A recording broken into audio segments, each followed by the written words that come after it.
Nous avons à décortiquer aujourd'hui. Bon, il y a des gens souvent qui disent que tes interventions sont longues. Je dis, bon, ben, si ça nécessite que je fasse 4 heures, 5 heures, sans me répéter, si je vois que c'est utile, je ferai 4 heures, 5 heures, 6 heures, pourquoi pas 10 heures si c'est possible. Pour moi, c'est pas la durée du message pour faire plaisir à quelqu'un ou bien faire la visibilité. Parce que quand vous faites 10 minutes, après vous allez regarder, 50 000 vues, vous êtes content. Mais en réalité, quelle information vous avez donnée concrètement en 10 minutes? Vous n'avez fait que... Alors, ceux qui vont écouter ce genre de messages, je voudrais bien savoir quel genre d'informations vous pouvez recevoir. Mais moi, après une intervention d'1 h 30, je me dis, je n'ai pas suffisamment donné. Il y a encore quelque chose que j'aurais dû dire, mais je n'ai pas dit. Chaque fois, c'est ce que je dis. Donc, maintenant, moi, je fais mon intervention en 2 heures, 2 heures et demie, c'est nécessaire. Maintenant, ceux qui sont sur les réseaux, qui prennent mes interventions, eux, ils regardent les parties qui les intéressent, ils les découpent, et puis ils font entendre aux gens. Mais moi, je ne vais pas faire de la rétention. Donc, je vous préviens aujourd'hui, ça risque d'être légèrement long. Parce qu'on va écouter le discours du président, son excellence Ibrahim Traoré. Et comme déjà j'ai reçu des appels depuis au plus haut sommet, pour dire qu'on m'attend avec impatience, pour que je puisse développer. Alors j'ai dit, pour faire plaisir à mon président, donc je vais m'habiller comme un roi, comme un fils de Sundiata, comme un descendant de la royauté, comme un digne héritier de Sundiata. Donc je vais m'habiller ainsi pour envoyer ce message, parce que le président envoie des missiles. Maintenant, nous, il a préparé des missiles, dit Keïta, voilà les missiles. Quel genre d'armes tu veux utiliser pour envoyer tes missiles? J'ai dit, président, c'est ma bouche. Il dit, ah bon? Il dit, oui, c'est ma bouche. Parce qu'on va envoyer ça, et puis on va diaiser. Quand on va envoyer ça, on diaise ça en l'air, et puis chaque pays reçoit pour lui. Parce que lui-même, il a pris le temps. On vient de commencer. Alors, ne perdez pas vos temps à répondre à des idiots, je vous en prie. Ne le faites pas, parce que vous allez perdre l'essentiel en voulant répondre à des gens. Ce que j'ai dit là, s'il y a des gens après ça qui viennent écrire quelque chose, je vous en prie, si vous vous mettez à leur niveau, c'est que vous êtes comme eux. Parce que c'est des torchons, c'est des idiots qui ne comprendront rien à rien. Parce que vous-même posez-vous cette question. Depuis tout le temps, vous insultez le monsieur là. Mais chaque jour, quand il sort, il nous surprend. Donc finalement, là, ce que vous faites là, ça sert à quoi? Parce que quand on fait quelque chose, on s'attend toujours à un résultat. Quand vous vendez, vous voulez des bénéfices. Quand vous allez à l'école, c'est pour avoir un niveau, c'est pour avoir des diplômes. Rien n'est fortune dans le monde. Tout acte, toute action aboutit nécessairement à quelque chose. Mais depuis vous faites pour vous, là, le monsieur, là, lui, il grandit seulement. Donc finalement, tu te dis, mais attends, je suis devenu ridicule. Ça sert à quoi de faire tout ça? Puisque ça n'aboutit à rien. Je n'arrive pas à l'arrêter. Je n'empêche pas de parler. Et ce qui est grave, c'est que tous les jours, quand je sois les habits, moi-même, je regarde, j'ai honte. Parce que moi-même, je ne peux pas avoir ça. Ça encore, s'ils ont une petite moralité pour réfléchir comme ça. Alors, donc, je vous en prie, il ne faut pas répondre à ces gens-là. Allons-y. Hein? Parce que le débat, il est bon, il est important. Il n'y a pas deux sujets, c'est un seul sujet.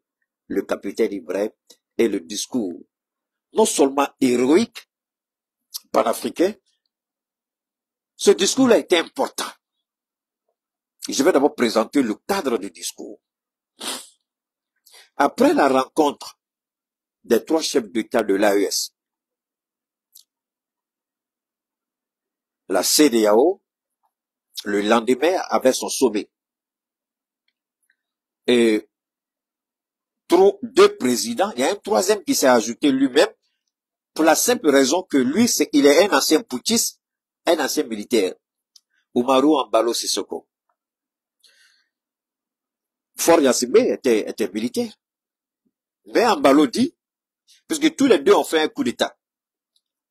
Depuis que Faure est venu au pouvoir, il ne fait que des coups d'État constitutionnels, au vu et au sud de la CEDEAO, qui n'a jamais broché. Donc, quand vous êtes démocratiquement élu, selon leur, si vous êtes démocratiquement élu, selon leur mode de gouvernance démocratique, vous pouvez manipuler pour vous maintenir au pouvoir, tant que c'est pas les urnes.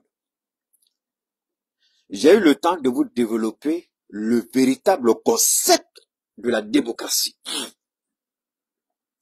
La démocratie, je vous l'ai dit, c'est le pouvoir du peuple, par le peuple et pour le peuple. Et au sein de l'AES, nous sommes la manifestation matérielle, véridique, historique, morale de la démocratie selon les normes étymologiques. Nous, on donne le pouvoir au peuple, on donne la parole au peuple. Assimi Goïta n'a jamais rien entrepris dans ce pays sans demander à travers des assises nationales ce que le peuple en pense. Ibrahim Traoré n'a jamais engagé le Burkina sur une voie sans qu'il ne s'adresse directement au peuple. Le général Tiani, identique.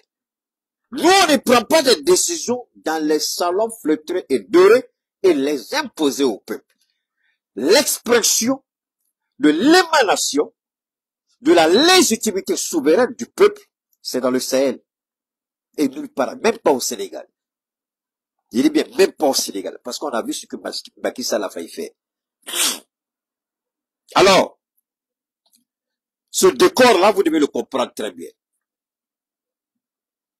Après le sommet de l'AES, des mesures ont été prises. Donne-moi une seconde, je vais réduire ce truc-là, c'est en train de me fatiguer un peu. Donne-moi une seconde, j'arrive. Je vais juste arrêter pour pouvoir continuer, parce qu'il me fatigue un peu. C'est trop fort, quoi, la clim avec tout ça.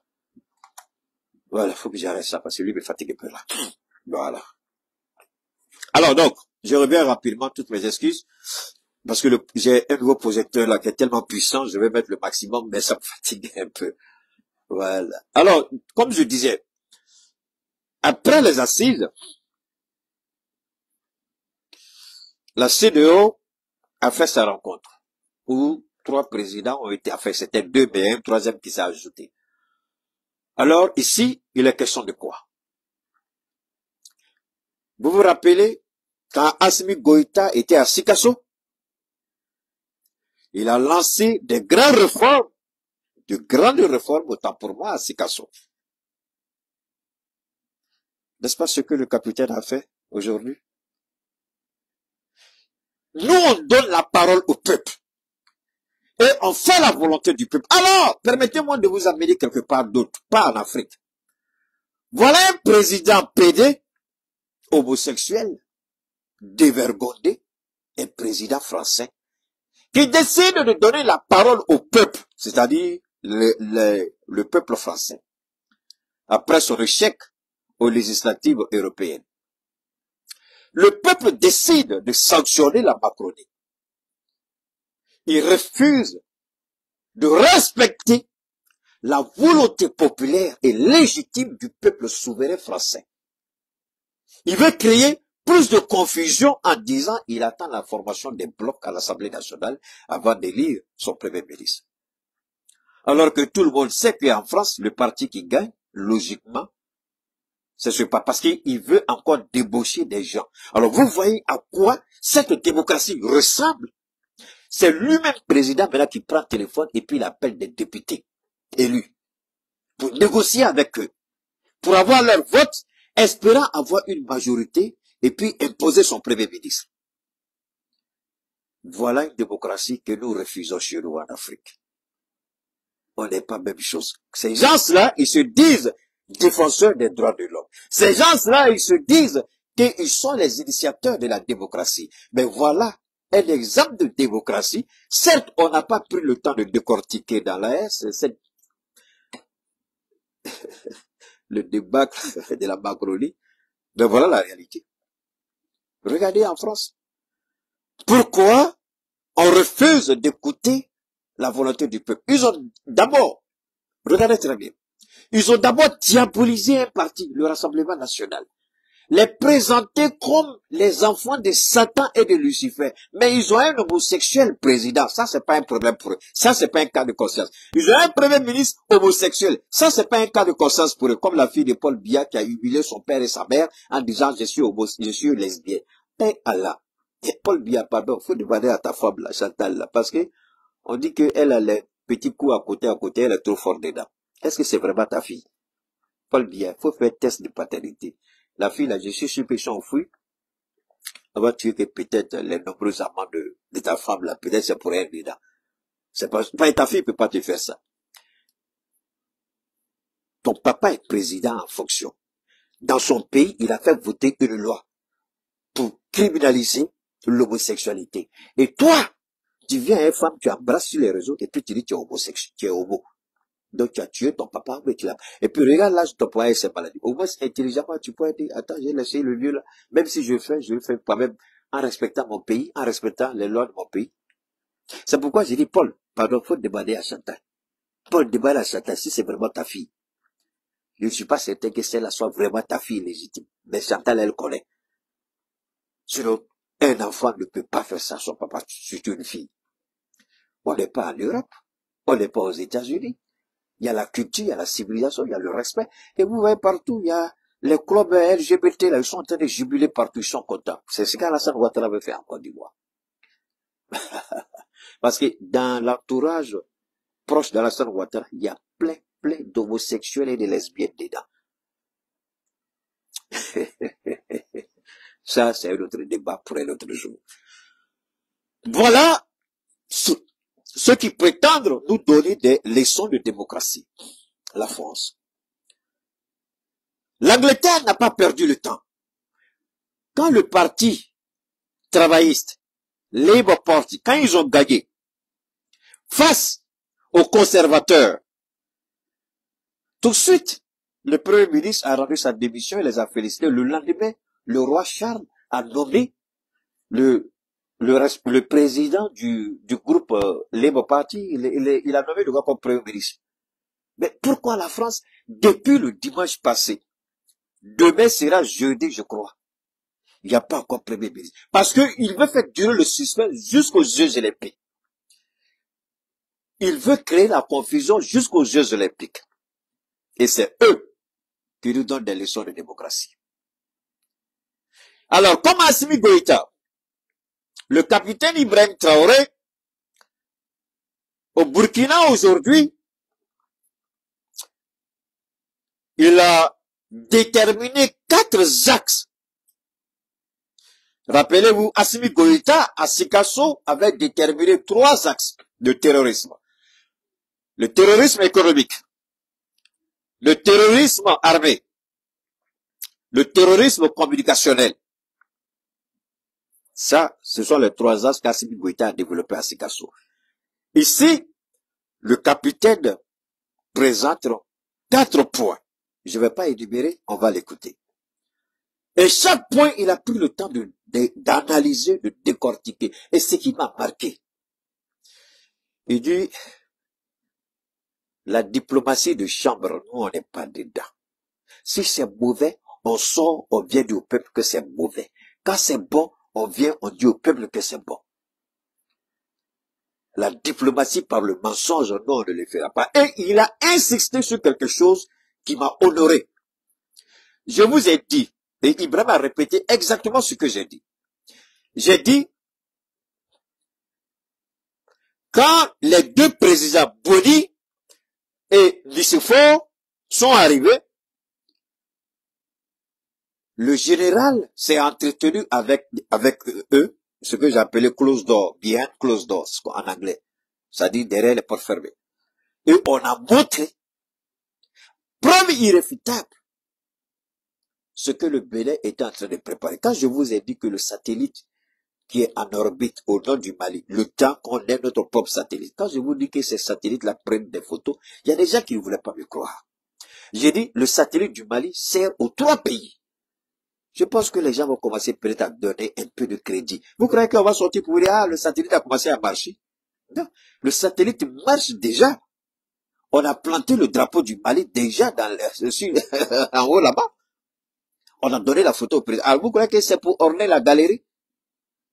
Ce satellite-là sert à fermer nos communications.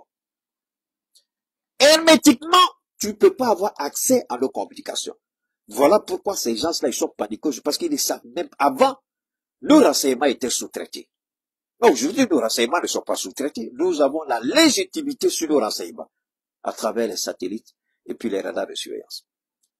Donc, on n'a pas violé le territoire béninois pour avoir ces preuves. Ni la Côte d'Ivoire, mais c'est nos satellites espions. Parce que c'est pour cela qu'on a eu ces satellites-là. Ils ont fait des balayages. Parce que pour comprendre qu'il y a une activité, les satellites font des balayages réguliers. Si hier ils ont fait un balayage, ils n'ont pas vu quelque chose, et puis 2 jours après, ils commencent à voir un autre mouvement. Chaque fois, le satellite prend des photos.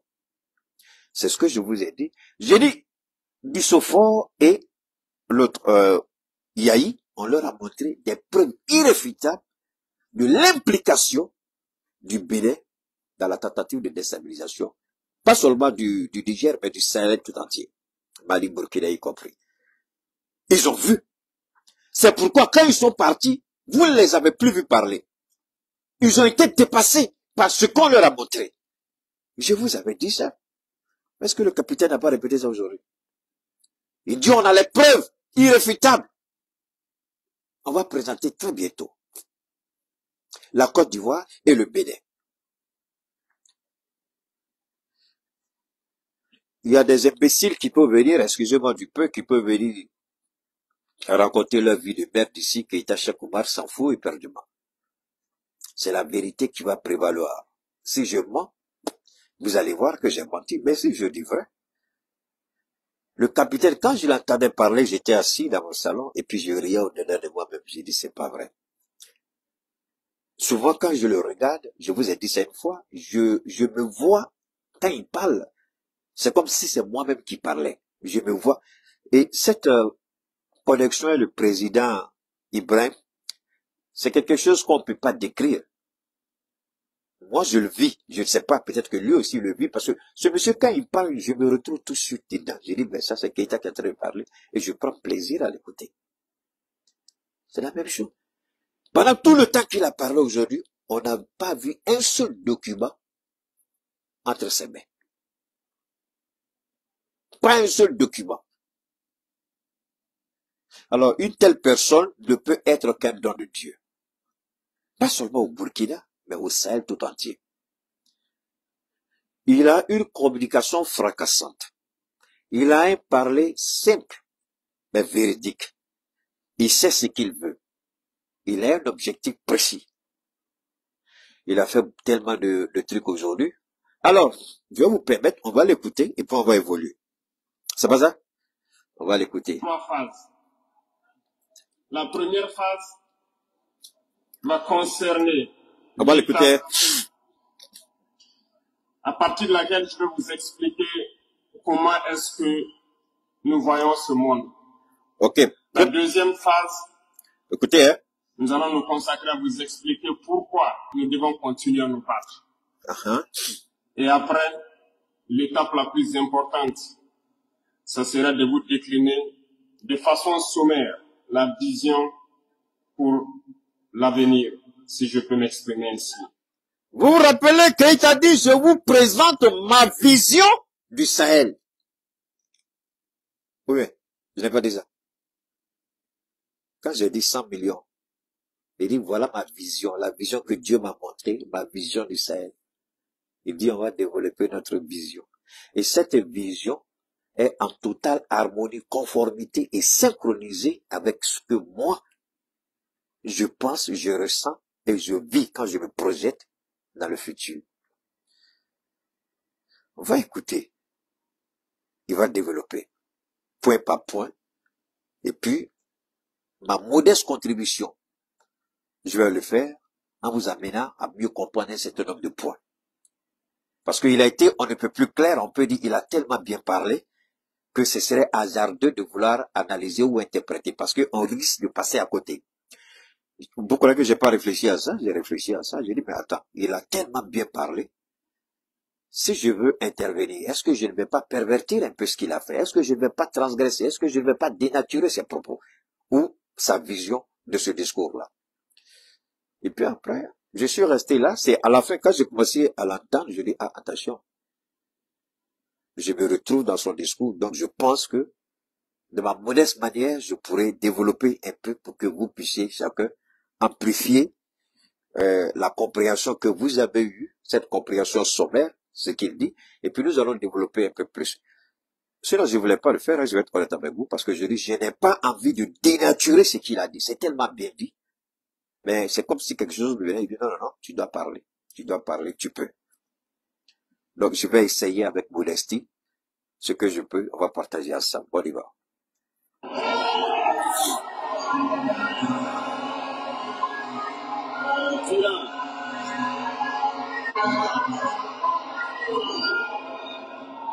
Durant ces 20 et quelques mois, passés donc à la tête de l'État, nous avons eu à rencontrer plusieurs hommes politiques venus de toutes parts.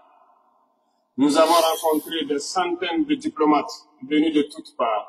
Nous avons rencontré des hommes d'affaires venus d'un peu partout du monde.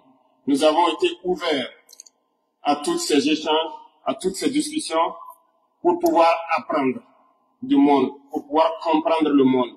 Et aujourd'hui, je pense que l'occasion est très belle pour que je puisse vous expliquer quelles conclusions nous avons tirées de tous ces rendez-vous que nous avons eus avec des hommes politiques venus de tous les continents, des diplomates venus de tous les continents. C'est très important.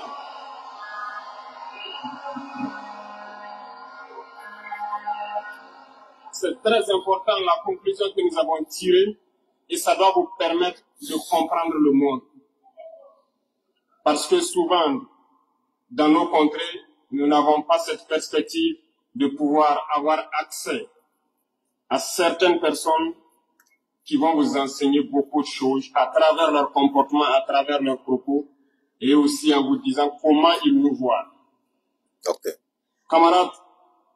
Maintenant, la première partie de son intervention ici va consister à peindre un tableau. Comment ceux qui se disent donneurs de leçons, donneurs de droits de leçons des droits de l'homme, comment ceux qui prétendent être les maîtres du monde, ceux qui déterminent les lois en fonction de la démocratie, comment ceux-là, comment ils nous voient? Est-ce qu'ils nous voient comme étant des partenaires égaux ou ils nous voient comme étant une opportunité de pillage, de vol systématique, non seulement de nos ressources naturelles, mais encore de bien d'autres choses. C'est pourquoi ici, il va nous amener à comprendre la vision que eux, ils ont de nous. Et malheureusement, il y a encore des Africains assez idiots pour croire à ces gens-là, prêts à vendre l'âme de leur pays pour faire plaisir à l'homme blanc. On va continuer d'écouter Ibrahim. Dieu a créé le monde avec tout ce qu'il y a comme bonheur, comme malheur, comme bien, comme mal, les humains, les génies, les animaux, et tout ce qui va. Mais nous, humains, avons décidé de faire du monde autre chose. Chez les impérialistes, ils ont une vision du monde que je m'en vais vous expliquer. Le monde se résume en un triangle pour eux. Okay. Vous verrez le triangle dans la plupart de leurs insignes.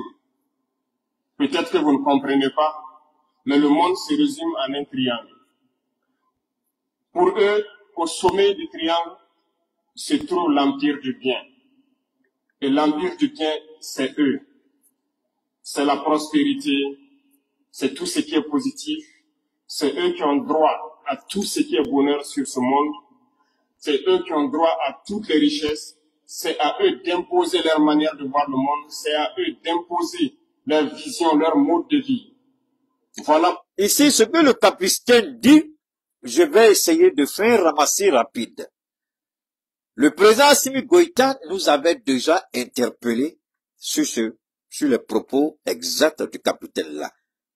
Le président Assimi Goïta a dit les premières heures de la prise de pouvoir, Un président dans la sous-région que vous connaissez aisément, Alassane Ouattara, il ne l'a pas nommé physiquement, mais nous savons tous que c'est lui. C'est lui seul qui est capable de faire ça. Donc Alassane Ouattara l'a contacté de la part d'Emmanuel Macron pour dire qu'ils ont deux noms à proposer à Assimi Goïta. Le Premier ministre et le président de la transition. Assimi Goïta a dit niet.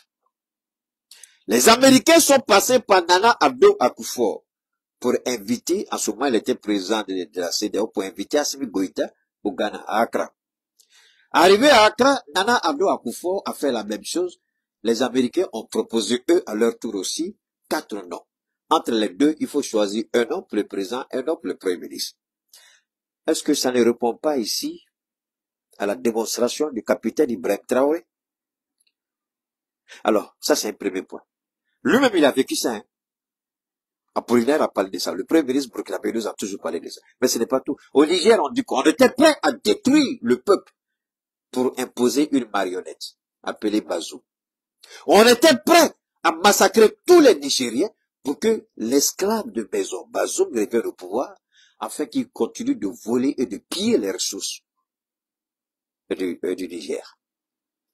Donc, ce que le capitaine dit ici, c'est la réalité que nous vivons dans tous nos États. J'ai pas fini.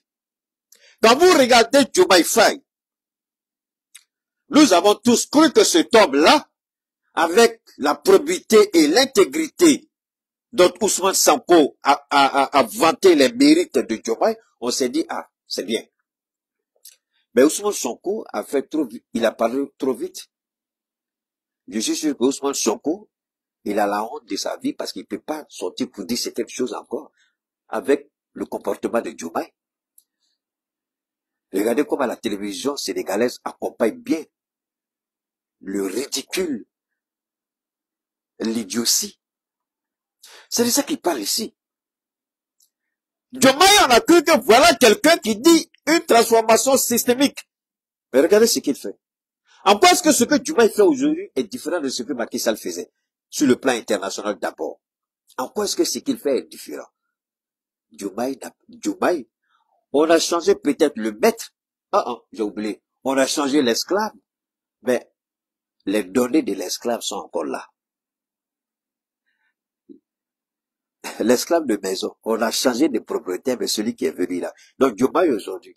Qui pouvait imaginer que Ousmane Sonko, après avoir qualifié Emmanuel Macron de complice d'agression, tout ce que quand Jean-Luc Mélenchon est parti au Sénégal, on a entendu j'ai pas envie de dire le réquisitoire, le réquisitoire de choses, de Ousmane Sonko. Tout ce qu'il a dit d'Emmanuel Macron, vous pouvez imaginer qu'après ça, quelques semaines, que son président allait s'envoler pour la France. Et il a fait. Au pire encore, au regard de ce que Ousmane Sonko même a dit, pour soutenir les pays de l'AES, son président, pendant que Ousmane Sonko dit, tenez bon, vous êtes sur le bon chemin. Son président s'est là pour dire, ce que nous on fait n'est pas bon. On doit retourner à la CEDEAO. Alors que cette même CEDEAO-là, Ousmane Sonko a dénoncé, critiqué, rejeté. Donc, vous comprenez que ici, le capitaine n'est pas en train de parler dans le vide.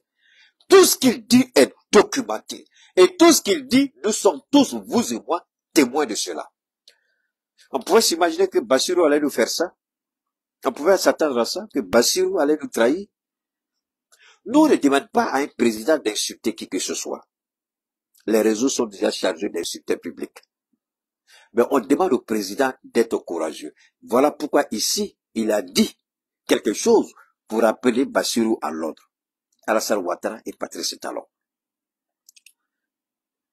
Patrice Talon, il sort, il croit qu'il est rusé. On va laisser le capitaine parler. Et puis après, on va écouter l'idiot des Talons. On va écouter le capitaine. Pendant la colonisation ou leur conquête, je dirais, ils venaient vers nos terres et ils disaient qu'ils ont découvert nos terres parce que pour eux, nous sommes des sauvages.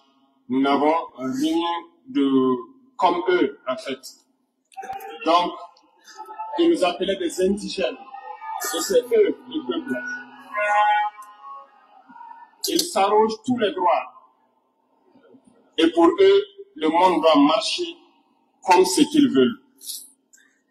C'est simple. Je prendrai quelques exemples. Va écouter, hein. Regardez à travers leurs films. Ils ont préparé l'esprit de leur peuple pour les faire comprendre qu'ils sont les meilleurs. C'est eux qui doivent tout posséder. Alors, pour tous ceux qui sont des fanatiques de films d'action comme Keita, j'aime bien les films d'action, tout ça. Regardez un peu Jack Bauer, que vous connaissez, que vous avez tous aimé. Les Américains finissent toujours par gagner. Regardez les Navy Seals, les films là sur les Navy Seals, ils finissent toujours par gagner. Regardez, comment on appelle ça, enfin, tout, sans exception, ils sont toujours les meilleurs. Et puis regardez, quand Hollywood vient tourner un film en Afrique, on ne présente jamais la réalité de nos villes. Mais puisque ils ont une idée, comme il a dit, que nous sommes des sauvages, bon, pour ceux qui ont fait Los Angeles ou qui ont visité un peu les studios d'Hollywood, Hollywood est une ville dans une ville. À Hollywood, ils ont reproduit beaucoup de parties de grandes villes dans le monde. Il y a des rues sur les Champs-Élysées. Quand vous arrivez, vous avez l'impression même que vous êtes à Paris. Ça, c'est à Hollywood, ils ont fait ça. Donc, pour ne pas qu'ils viennent tourner en Europe, la plupart, ils reproduisent ça là-bas. Mais ce qui est malheureux dans la reproduction, les pays africains sont toujours représentés. Regardez le film rwandais avec Paul Kagame. Non. Avec Paul Mille Collines, là. Hôtel Mille Collines, là. Vous avez regardé le film rwandais, là, non? Hôtel Mille Collines. Alors, regardez même l'image qu'ils ont présentée. Si on vous débat, vous allez dire, ah, ils sont venus, c'était vraiment le Rwanda. Oui, non? C'est une image qu'ils ont reproduite. Mais quand vous regardez, c'est toujours à l'état sauvage. C'est-à-dire que pour eux, on peut pas avoir les Bentley. On peut pas avoir les Bugatti. On peut pas avoir les Rolls-Royce. Alors que les Rolls-Royce pilulent dans nos rues. Chez eux, les voitures de marque sont dans leur film. Mais quand ils viennent ici, là, ce sont les vieilles 404, les vieilles 504, les vieilles Renault 12, les vieilles Renault 5 que tu vois très souvent dans les films africains. Donc toujours un état primitif comme présente dans les films. Donc ce qu'il dit ne va pas, c'est pas seulement l'effet gagner, mais il y a la présentation. Donc c'est cette image d'homme primitif, d'homme sauvage qu'on présente à la télé, dans les films. Parce que si ils s'amusent à présenter des endroits comme Cocody par exemple, comme Riviera, vous venez à Bamako, à CI2000, vous allez à Ouagadougou, comment on appelle, Ouaga 2000, vous allez il y a des endroits comme, mais si vous présentez ça dans les films, attention, donc ces gens-là, ils sont aussi développés que ça. Même quand ils vous présentent le Grand Nigeria, ce sont des bidonvilles qui vous présentent. Mais ils ne peuvent jamais vous présenter à Abuja. À Sénégal, c'est la même chose. Il y a des endroits, même quand ils font les films sur le Maroc. Moi, j'ai été au Maroc, dans beaucoup de villes. Mais je vous dis, ce qu'ils présentent du Maroc n'a rien à voir avec les villes que moi j'ai vues au Maroc. Donc, c'est cette image-là qu'ils préservent toujours, même dans les scénarios, quand ils font leurs films. Même si c'est un film avec une réalité de 2024. Quand vous allez regarder les voitures qui sont dedans, vous allez avoir l'impression que, attention, ça, ce sont des voitures depuis 1960, combien, ou même 1980, combien. Bon, on a fini avec ça, mais ce sont ces voitures-là que vous voyez dedans. Les Mercedes de 1980, là, c'est ça qui sont dedans. Donc, ce que le capitaine présente ici, c'est ce qu'on appelle le matraquage psychologique et communicationnel. Je répète, ça, c'est le matraquage psychologique et communicationnel. On va continuer. Pas le contraire. Dans tous leurs films qu'ils propagent, vous trouverez toujours les méchants. Ce sont soit les Russes, soit les Sud-Américains, soit les Noirs qui jouent les mauvais rôles de trafiquants de drogue, de proxénètes, de trafic d'humains, jusqu'à un passé récent, bien sûr, Vous trouverez les Arabes qui jouent le rôle des terroristes. Voilà un peu comment ils perçoivent le monde.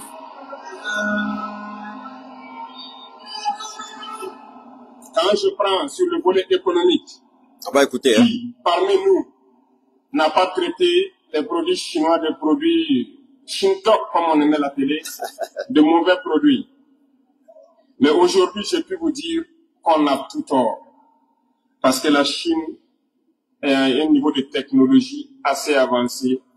Et c'est en Chine que la plus... Vous savez, ce qui me fait rire, moi je me rappelle Michael Jordan, que vous connaissez, le basketteur qui a pris sa retraite beaucoup trop tôt, qui a mis en place sa propre marque, hein, Air Jordan, les paires de chaussures, les paires de basket Jordan, qui a fait de lui d'ailleurs un milliardaire. Alors, il y a une télévision qui allait faire une enquête sur l'usine où on fabrique les chaussures Air Jordan. Les gens n'ont même pas un salaire mensuel de $100. C'est-à-dire qu'ils tournent autour de 40-50 $. Le mois, hein, c'est pas l'heure, le mois. Et Jordan vit dans le luxe absolu avec sa famille. C'est pourquoi il a un de ses enfants qui est devenu homosexuel. Ça, c'est son problème. Donc, Jordan vivait. Alors, quand ce documentaire-là est sorti sur Jordan, parce que souvent, on peut accuser l'opinion publique. En réalité, l'opinion publique de ces pays-là sont victimes même de l'intoxication de leurs dirigeants. Ceux qui sont en France, mes frères et sœurs qui sont en France, je ne dis pas qu'il n'y a pas de brebis galeuses, mais en général, il y a une cohabitation entre les individus. Mais c'est le sommet de l'État là où se trouve le problème. Quand la population américaine, j'étais là ce jour-là, quand ils ont découvert ça, ils ont boycotté les chaussures Jordan. Et le monsieur a mis du temps. Les Starbucks, ceux qui sont aux États-Unis, vous savez que les Starbucks, là, ça appartient à Jordan. Les Starbucks, là, qui sont les cafés express, tout ça, là, ça appartient à Jordan. Jordan, c'est un BTB. Alors, ça, la marque Jordan Air a pris un coup, parce que les Américains ont saboté, ils disent, ils vont pas acheter. Qu'ils se nourrissent d'esclavage. Que ces chaussures-là, c'est le résultat de l'esclavage des enfants chinois. Ce n'est pas tout. Vous savez que Donald Trump avait lui-même sa propre émission. Mais quand souvent Donald Trump était invité sur les plateaux pour parler, il se vantait de dire que lui, il fait les affaires avec les Chinois.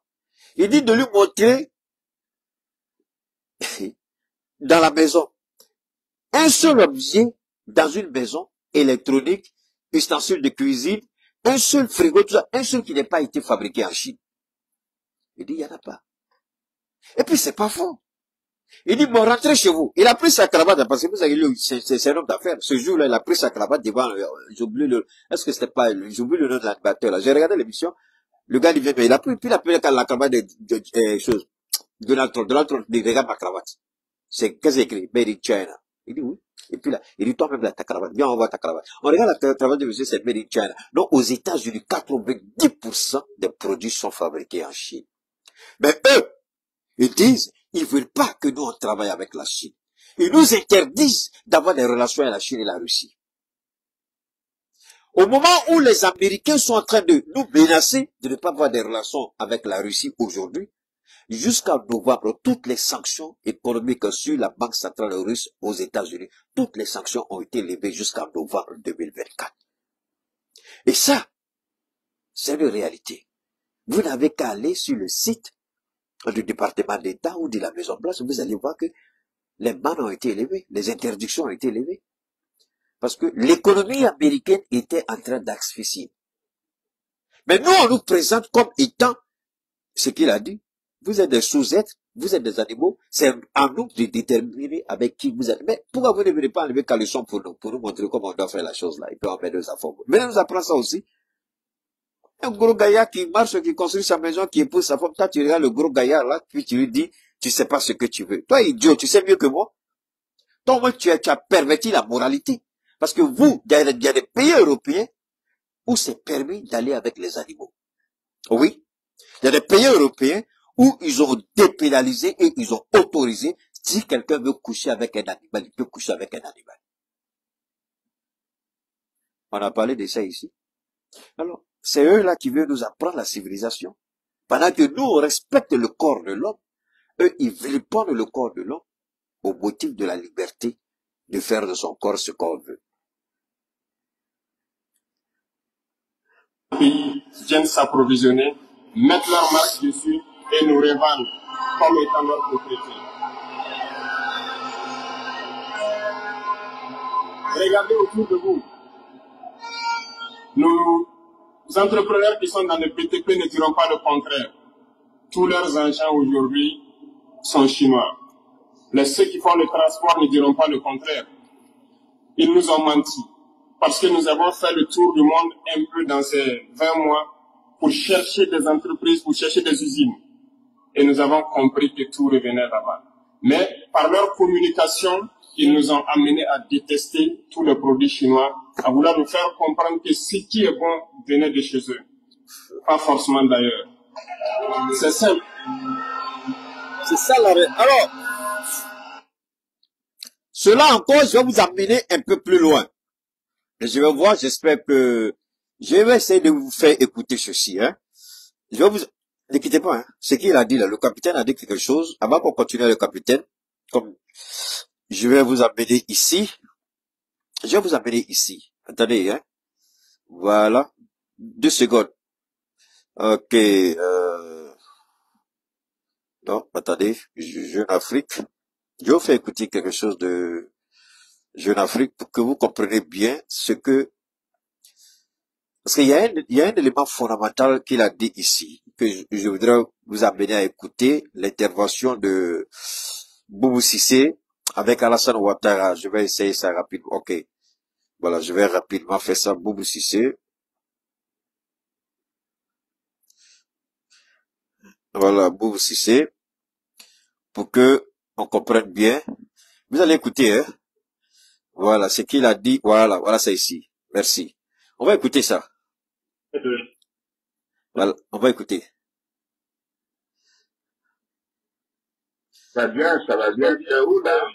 Je suis arrivé hier sur la... Ah, d'accord, on m'a fait le message, mais je ne savais pas si tu étais à Niamey ou à Abidjan. Écoutez, hein. Camarades combattants, pour la liberté, non. Excusez-moi, on va... Les gens qui réfléchissent autour d'eux. Ah! Ils nous sont bonjour. Voilà, vous allez me tuer. Laissez, vous voulez pas qu'il, vous voulez pas qu'il parle ou bien quoi? Alors, en attendant, Voilà. Je voulais que tu me briefes un peu. Oui. Écoutez bien. Je vois le président de la commission aujourd'hui avant qu'il n'aille au Burkina. D'accord. Voilà, comment les choses se passent au Mali? Bon, malgré tout ce qu'ils veulent faire croire. Oui. Ici, c'est l'esclave de salon qui parle. Ici, c'est l'intoxiqué, c'est le perverti, c'est le dévergondé, c'est l'inconscience par excellence, c'est l'immoralité par défaut. C'est ça qui parle ici. Sinon, tu peux jamais trahir ta patrie. Tu peux jamais trahir. Tu peux ne pas être d'accord avec Assimi Goïta. Tu peux ne pas être d'accord avec Shogun. Tu peux ne pas être d'accord avec les 5 colonels. Mais aimer ton pays, ça, c'est un sacerdoce. Tu ne dois jamais oublier ça. Alors, pour que ce vieux irresponsable de Ouattara, cet idiot de président criminel, qui n'a même pas honte, il renie sa parole, et il ment au vu au-dessus de tous, c'est comme il n'a rien fait. Alors ici, c'est de ça qu'il parle. Ils nous ont vendu un narratif à tel point qu'on a cru que les autres sont mauvais. Et le vieux ici, regardez ce qu'il va dire de la Russie. On va entendre ce qu'il va dire de la Russie. Si on reste très difficile pour eux, vraiment, ça va être extrêmement difficile de tenir encore 3 à 4 semaines financièrement. Donc la pression, elle est vraiment là, elle est réelle, elle monte. Économiquement, les prix ont flambé. Et puis les denrées alimentaires, c'est difficile. Parce que le maître colon a donné des ordres à l'esclave de salon l'idiotie par excellence, le stupide, irresponsable Ouattara, de nous fermer le port d'Abidjan, de fermer nos comptes d'opération au niveau de la BCAO. Tout ce que le capitaine dit a une source et une origine. Et il faut un enfant du pays pour trahir le Mali. Le voilà. Ça fait honte. Un Africain peut-il se réjouir de la souffrance de son peuple? C'est ça. Parce que le narratif de l'Occident a fait d'eux des esclaves de salon à la solde du maître corrompu, l'impérialiste. Les voilà. Quand Ibrahim parle d'esclaves de salon, écoutez-les. De se procurer du riz à prix normal. Ça, c'est l'esclave de salon qui parle. Tout ce qui est ciment aussi a été affecté. Oui. Mais même la main-d'œuvre commence à se plaindre un peu parce que les gens ne travaillent pas. Oui. Ce qui est absolument faux. Je pense qu'ils ont beaucoup. Pourquoi tu mens? Moi, je suis dans ce pays. Je sais qu'il y a des difficultés, mais l'image du Mali qu'il présente, c'est faux. Si tel était le cas il y a longtemps, les Maliens seraient montés au créneau pour chasser Assimi Goïta. C'est fou. Ils ont décidé d'accompagner la transition et de soutenir la transition. Voilà pourquoi nos autorités, ils ne font rien sans associer le peuple. Assimi n'a jamais pris une décision importante sans jamais donner la parole au peuple d'abord. Mais ça, il dit qu'il est malien. Il a même été Premier ministre.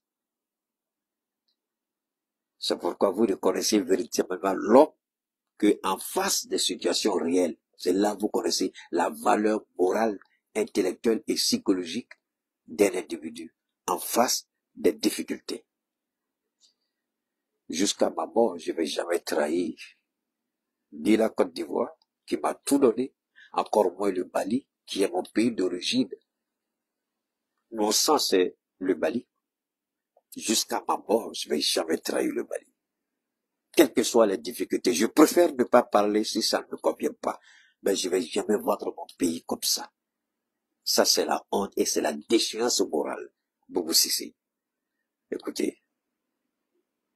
Donc, Ibrahim, il sait de quoi il parle. Qui réfléchissent autour d'eux et puis sur ces aspects économiques. Mais la réalité, vraiment, est en train de les rattraper. Moi, je pense qu'ils seront écrasés par ça d'ici 2 semaines maximum. Alors, ils ont dit 2 semaines. Ça fait combien d'années Assimi au pouvoir? C'est là quand Awad Bako Diabaté a dit Daoudé, vous sauvez Daoudé Olo. C'est-à-dire que Dieu ne fait pas grâce à toutes les femmes d'avoir des enfants dignes de ce don. Mais nos autorités sont encore là. Donc c'est quelque chose qui n'a pas commencé aujourd'hui. Ils se sont préparés il y a longtemps pour nuire aux intérêts de nos peuples. Parce qu'ils savent très bien que les sanctions qu'ils ont prises, ces sanctions-là ont des effets immédiats sur le peuple. C'est de ça qu'il s'agit ici. Ils sont tombés sur la tête. Oui. Et c'est pas sauver l'élément vraiment important. Hein. Ils le prennent plus au sérieux, mais c'est plutôt, ils l'utilisent, mais c'est surtout le ministre de la Défense et le ministre de l'Intérieur. Voilà les bêtes noires. La défense, j'ai vu aussi qu'il était un peu, le plus jusqu'au boutiste, quoi. Oui, ça, il pense que quand il va voir que la Russie ne peut pas les aider, en dehors de faire des promesses et d'envoyer quelques biens matériels. Voilà le discours que je voulais vous faire entendre. La Russie ne peut pas les aider, ne serait-ce que envoyer des vieux matériels.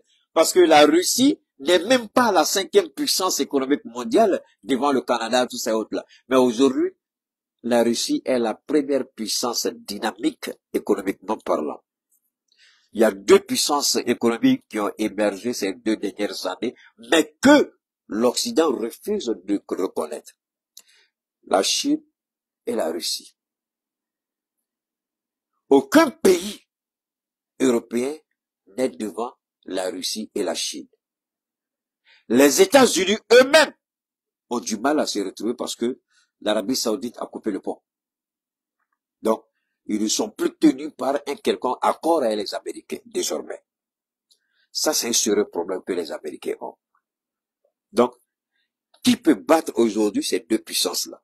Mais ce vieux qui dit qu'il a un PhD en économie, il est incapable de comprendre. Il est tellement formaté lui-même qu'il reste dans une position de belligérance, de provocation, de déstabilisation, de mensonge, de trahison, de manipulation. J'ai nommé Alassane Ouattara. Il est la honte et la déchéance même morale de la fonction de président. On va continuer. Quel est le temps? Pour mieux comprendre ce que je dirais, il faut remonter un peu le temps. Et j'espère que certains iront lire. Qui sont les tsars, les conquêtes mongoles, les empires perses, turcs et ottomans. Lisez leur histoire. Vous comprendrez pourquoi le monde est ainsi fait. À la base du triangle, il y a deux empires. D'un côté, l'empire du mal, selon eux, et l'empire des esclaves de l'autre côté.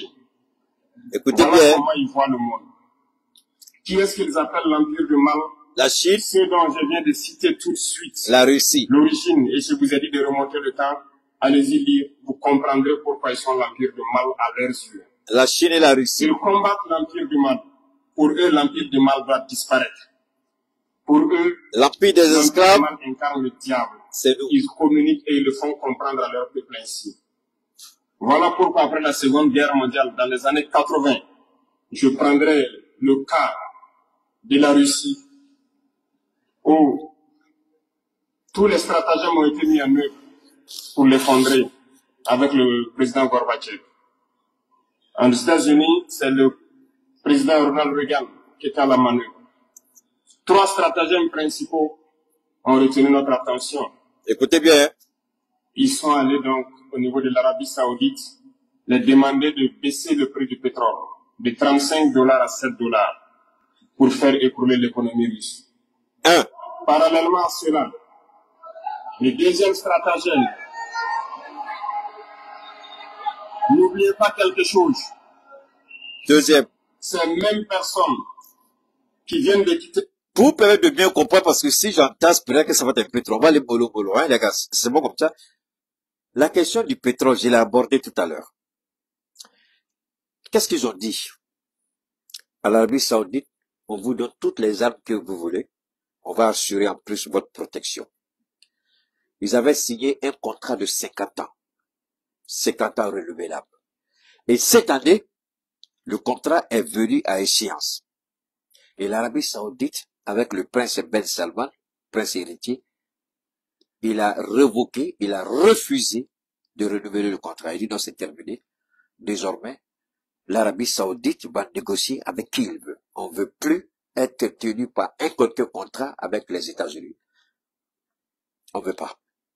Donc, ça, c'est la première force. Et aujourd'hui, le plus grand producteur de pétrole que l'ensemble de l'OPEP, c'est la Russie. La Russie produit et vend à souhait et à volonté. Donc, le système que Ibrahim développe ici, c'est un système qu'ils ont essayé de remettre au goût du jour par rapport à la décision de la Russie de mener des opérations spéciales en Ukraine. Donc, toutes les sanctions qu'ils ont prises dans les années 80 pour affaiblir la Russie, au temps de Gorbatchev, effectivement, ils ont réussi. Puisque la Russie, il y a eu un éclatement, ce qui a alimenté l'Europe de l'Est de certains pays qui étaient directement rattachés à l'URSS, Union des républiques socialistes soviétiques, l'Europe de l'Est. Vous connaissez un peu l'éclatement, après tout ça, les années 89, 90, et puis en Afrique aussi, on a eu le vent de l'Est, on a eu le vent de la démocratie à souffler l'Afrique. Vous avez tout ça, hein, Babo Laurent au feu et tout. Alors, je continue. Donc, les mêmes systèmes qu'ils ont appliqués pour affaiblir la Russie pendant la guerre froide. Parce qu'à cette époque, le président russe n'avait ni l'intelligence de Vladimir Poutine, ni l'ambition de Vladimir Poutine. C'est ça qui fait, à la tête des États, ce qui détermine le développement d'un État, c'est l'élite qui gouverne cet État. Si l'élite est corrompue et pourrie, telle que Alassane Ouattara, Patrice Talon, Macky Sall, Ambalo, et Diomaye Faye, et cette merde, cette canard de Boubou Cissé, évidemment, que vous n'allez aller nulle part. Mais si vous avez une élite à la dimension d'Ibrahim Traoré, Assimi Goïta, Tiani, avec des ambitions nobles pour leur peuple, évidemment que les choses vont changer.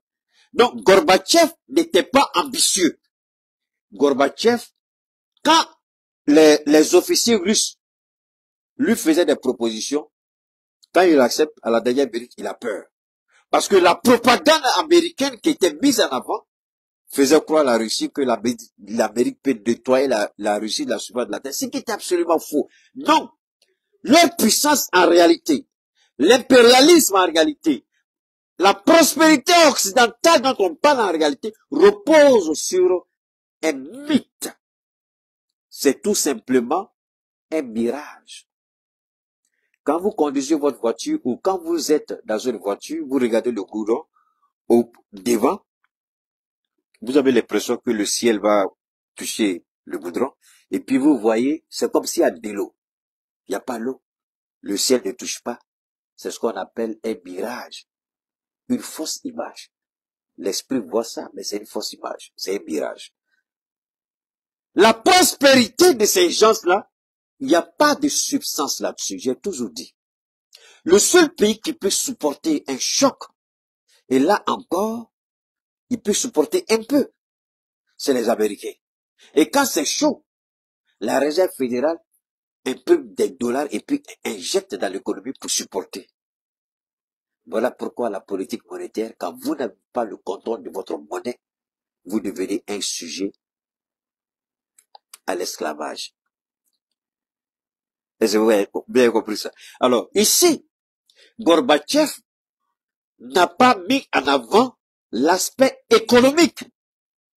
Gorbatchev s'est limité tout simplement à l'aspect militaire, même pas diplomatique. Il n'a pas cherché à renforcer la coopération de la Russie avec ces... Alors que Poutine, contrairement à Gorbatchev, il a établi des relations diplomatiques solides avec des États enviables, des États fiables. C'est ce qui a amené l'Arabie Saoudite aujourd'hui à dire on ne veut plus renouveler notre contrat avec les États-Unis. Et ce qui a amené aujourd'hui, puisque c'est les Américains qui ont envoyé toutes ces sanctions à l'Union européenne, voilà ce qu'on a fait pour mettre l'URSS en genoux avec Gorbatchev. Faisons la même chose. Mais ce qu'ils ont oublié, comme ils sont tellement idiots, ils sont tellement concentrés à nous détruire, ils ne réfléchissent pas beaucoup. Ce qui fait que beaucoup de services de renseignement, quand ils sont en direct, ils viennent.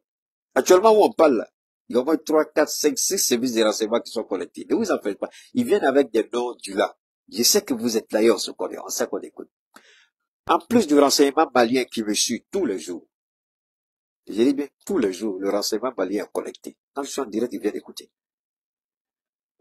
La DGSE France, elle est collectée. Les Anglais sont connectés, les Allemands sont connectés, les Américains sont connectés. Ils sont tous connectés quand je suis en direct. J'ai pas besoin de me vanter. Dieu seul me suffit. Ce qu'ils ont oublié, Gorbatchev n'était pas véritablement ce patriote.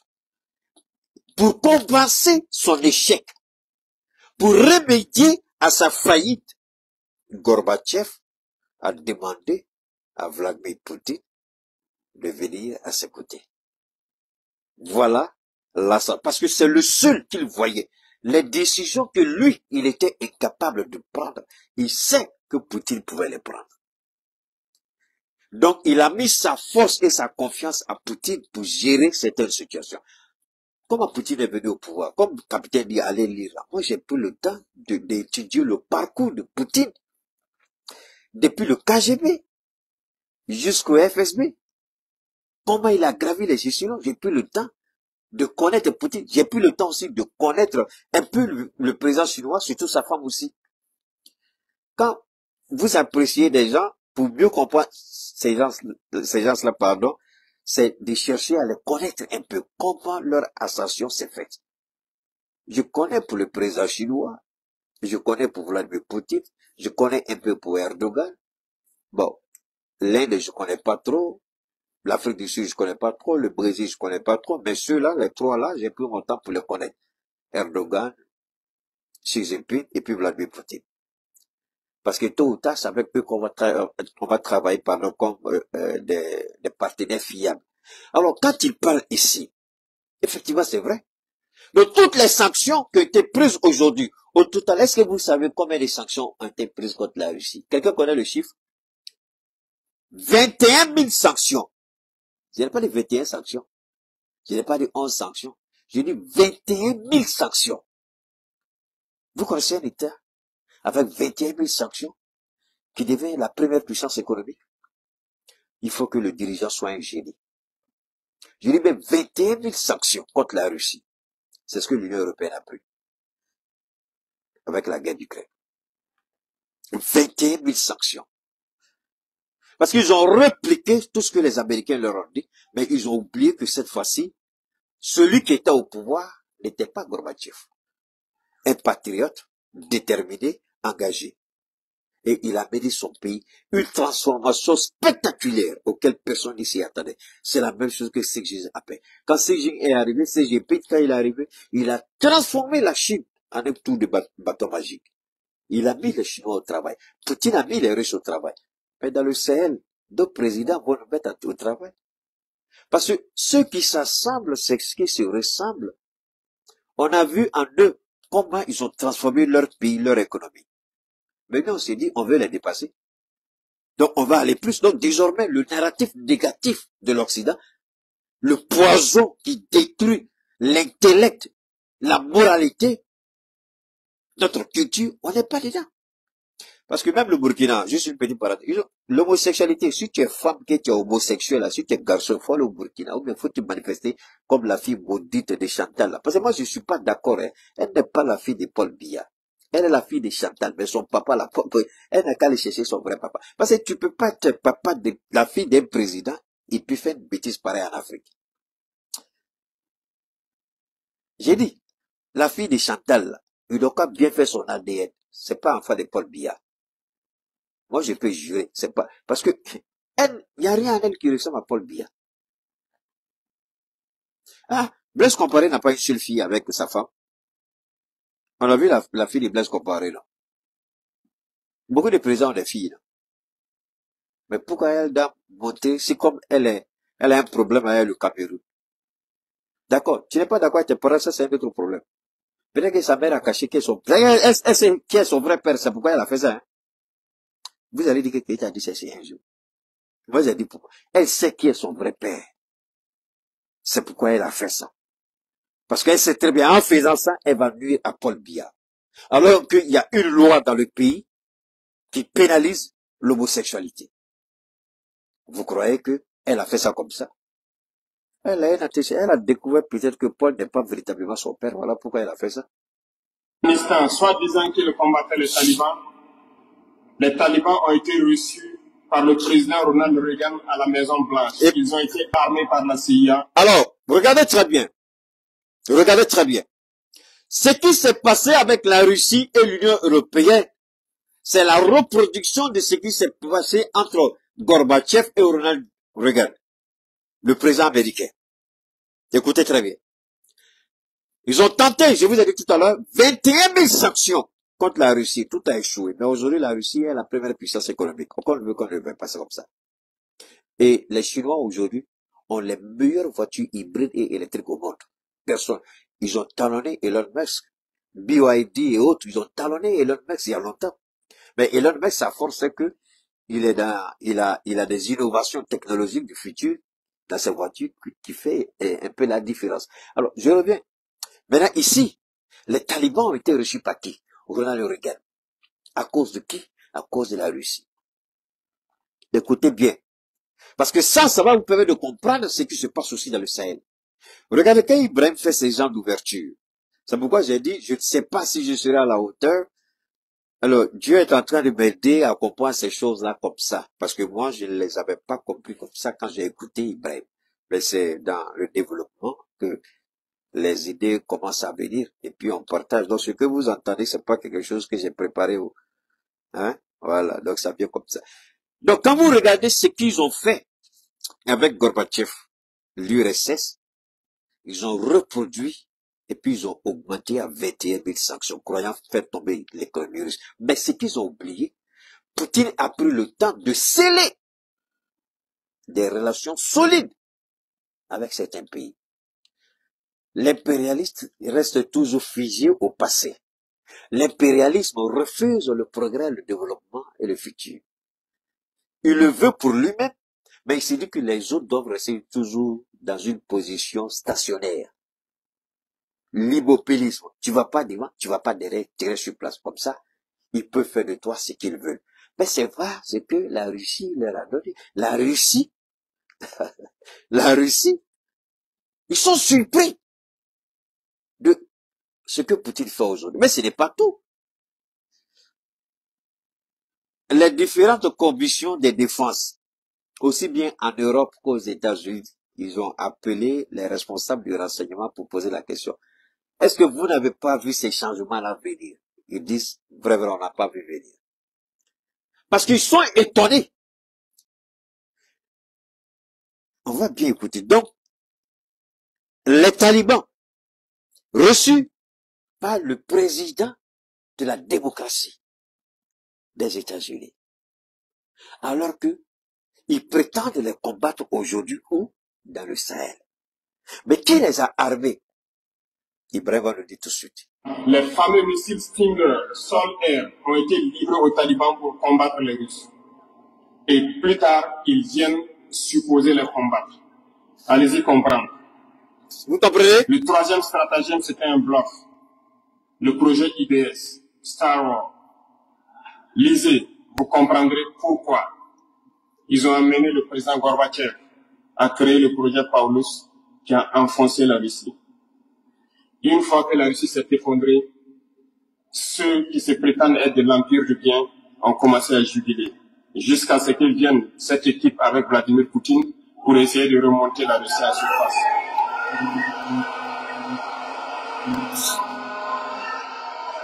En fait, cette vision de dominateur, d'assujetti, de maître, d'esclave, de dominer, de soumis, ils ont toujours ça dans leur tête. Ils ne nous voient qu'en termes de sujets à qui on donne des instructions. Le paternalisme.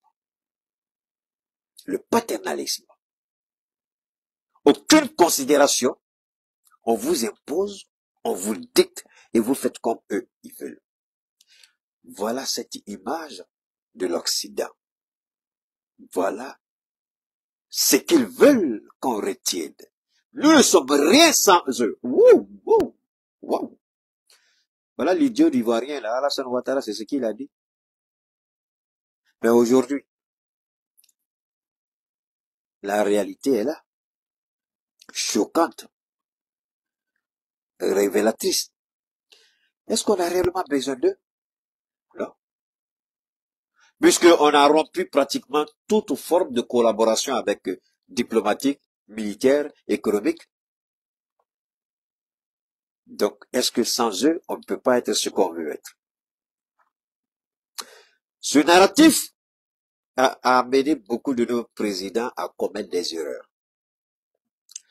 Mais, je disais à quelqu'un, Dieu merci, nous allons utiliser leur objet de distraction, les réseaux sociaux, pour en faire une arme pour les combattre. Les réseaux sociaux sont une forme, un objet, des plateformes de distraction. En un mot, c'est pour ça que ça a été créé.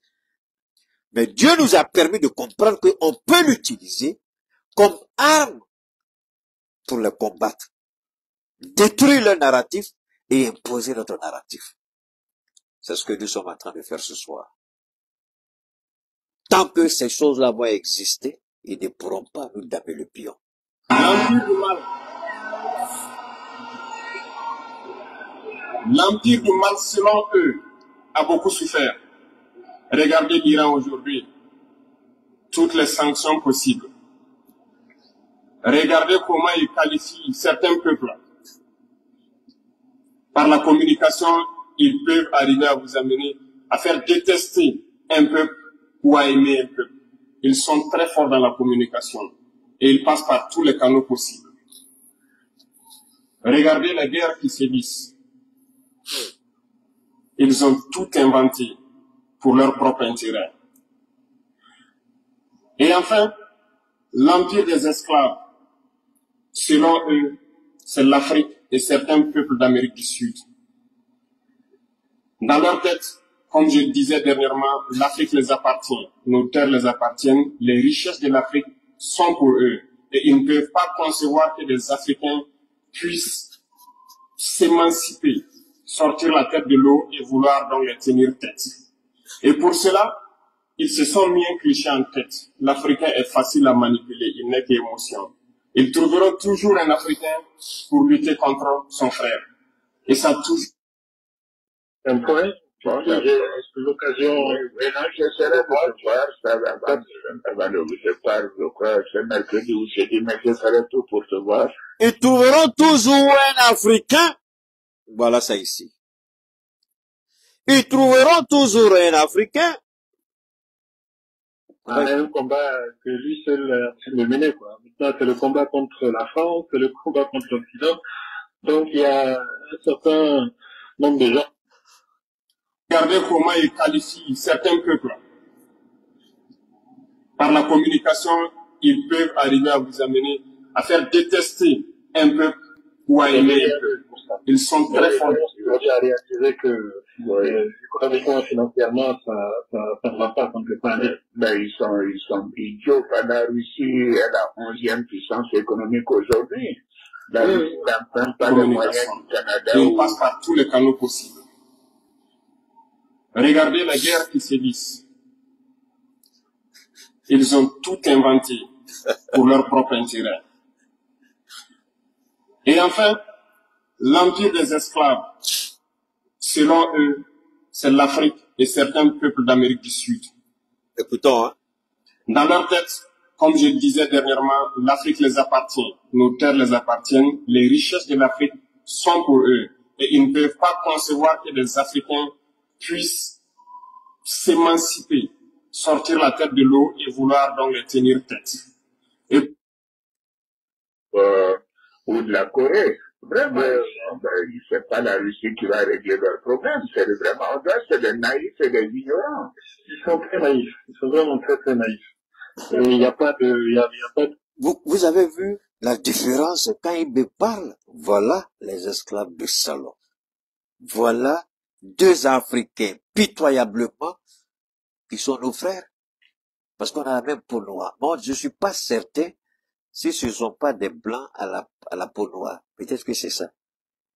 Les deux mêmes vont dire, Dieu s'est trompé. Eux ne devraient pas être en Afrique. Ils devraient être en Europe. Ou aux États-Unis. Voilà des Africains. On va continuer d'écouter le capitaine. là, ils se sont mis un cliché en tête. L'Africain est facile à manipuler, il n'est qu'émotion. Ils trouveront toujours un Africain. Ils réfléchissent autour d'eux et puis sur ces aspects économiques. Pour lutter contre son frère. Et ça a toujours été comme ça. La réalité, vraiment, est en train de les rattraper. Moi, je pense qu'ils seront écrasés par ça d'ici 2 semaines maximum. Je comprends. On dirait qu'ils sont tombés sur la tête. Oui. Et puis, je pense que l'élément vraiment...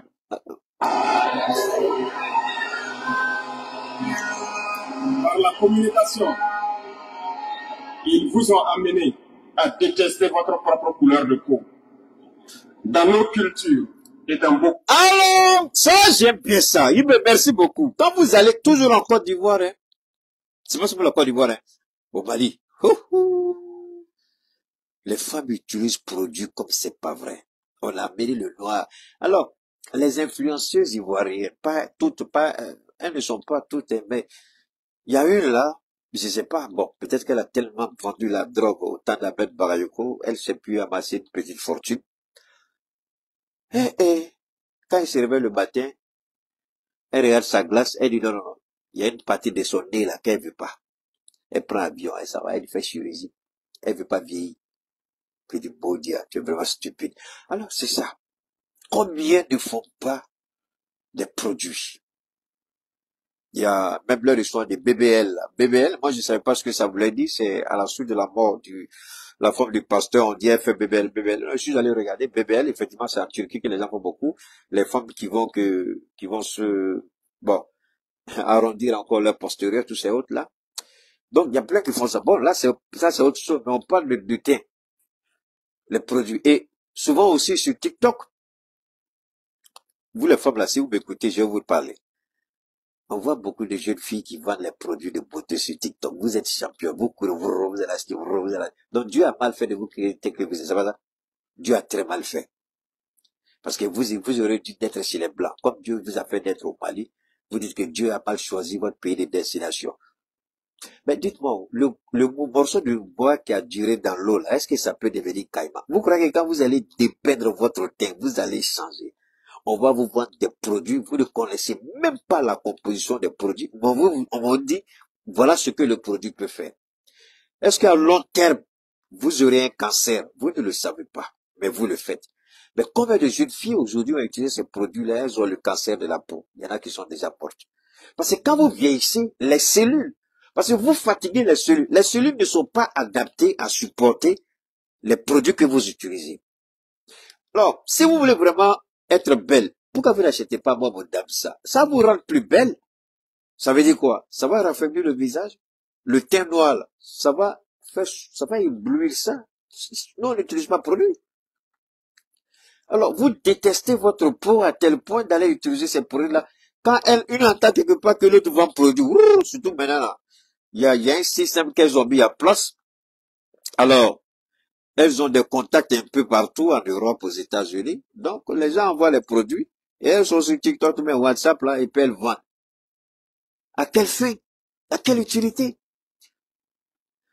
Moi, il y a un petit, là, avec qui je travaillais, mais j'ai vu qu'il a ménagé sa boutique récemment, et puis c'est plein de mèches et un produit de beauté. Un jour, je suis venu, il y avait plein de femmes là pour acheter. Il me dit, moi, j'aime bien travailler avec toi, mais ton affaire de produits de beauté et mèches, là. Bon, moi, je vais te laisser ton coin, parce que ça, là, moi, je suis contre. Et puis, j'ai laissé son coin, je suis allé quelque part d'autre, je vais plus là-bas. Parce qu'il y a des choses, soyons honnêtes pour le dire. Une femme qui est complexée par sa peau, je ne sais pas ce que Dieu peut lui réserver. Vous achetez produits de beauté. Donc, Dieu a mal fait. Dieu n'a pas bien fait. Vous accusez Dieu. Mais, bon, que Dieu vous aide. Au Burkina Faso ici, le deuil était symbolisé par la couleur bleue. Lorsqu'une femme perd son mari, elle portait donc des tenues de couleur bleue pour faire son deuil pendant un temps donné. Ce sont eux qui sont venus vous dire que le noir symbolise le deuil, le diable, la médiocrité, tout ce qui est mauvais. Et malheureusement, nous avons tellement avalé ça que lorsque nous sommes en deuil, nous nous mettons également en noir. Il faut que nous nous réveillons. Il faut que nous nous réveillons parce que voilà le cliché qu'ils ont en tête. Eux, ils sont l'empire du bien, d'autres sont l'empire du mal, et nous sommes l'empire des esclaves. Alors, l'intervention d'Ibrahim, c'est à peu près 1h22 minutes, 1h21, 25 secondes. 1h21 minutes et 25 secondes, c'est le temps que dure son intervention, c'est beaucoup trop long, on ne pourra pas développer tout. Alors, on a à peu près développé 12 minutes aujourd'hui. On a parlé on l'a écouté pendant 12 minutes. Je vais m'arrêter sur les 3 points parce qu'il va beaucoup, devant, il développe encore, hein. Donc, je pense, je souhaite, peut-être que demain, dans le courant de la journée, je sais pas, avant l'heure du direct, si je peux faire, un direct encore, je vais le faire. Bon, si je peux pas, on va faire, parce qu'il faut qu'on arrive à décortiquer tout ce qu'il a dit. Vraiment, faut qu'on le fasse. Parce que c'est important ce qu'il a dit. Il y a des choses éminemment importantes. La création de la monnaie, il a parlé. Oui. Il a parlé. Vers la fin, là, il parle de la monnaie.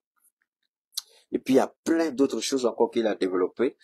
Ça, je peux dire que ça, ce n'est que l'introduction. Hein. Donc, on a encore à peu près, grosso modo, 1h10 comme ça. Sinon, en 1 heure de messages qu'on n'a pas encore entendus. Je ferai tout pour qu'on puisse arriver. Je vais relever les points essentiels. Et puis, on va travailler sur ça. Pour de tout écouter, on pense ce qui nous intéresse. Et puis, on va développer beaucoup plus.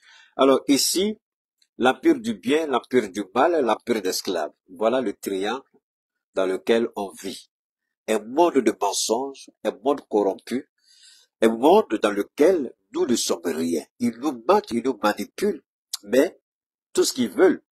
Et devant encore, il va dire une chose, ils vont retirer, il a dit, ils vont retirer toutes les licences d'exploitation des ressources minières du Burkina. Ils vont retirer toutes les licences aux puissances occidentales, impérialistes. Il dit parce que les pays qui nous ont, parce que moi j'ai parlé, vous savez, l'AES là, il y a quelque chose de fondamental qui se joue aujourd'hui. Hein. C'est ce qu'on appelle la réciprocité. Il dit, ces pays-là, ce sont ces pays-là qui nous ont empêchés, ou qui continuent de nous empêcher, d'avoir des armes. Quand même bien qu'on a payé nos armes, on ne peut pas les avoir. Ils ont bloqué. Donc tous les pays qui aujourd'hui nous posent ce problème sur le plan international et dont les entreprises ont des licences d'exploitation dans le Sahel, dans l'AES, on va retirer toutes les licences à ces entreprises. Il a dit, on va développer ça, Inch'Allah. Et ça, c'est une nouvelle que vous devrez attendre. Voilà pourquoi j'ai dit, c'est un séisme. Il a fait trembler le monde. Parce que ça, il faut que les gens se rendent compte.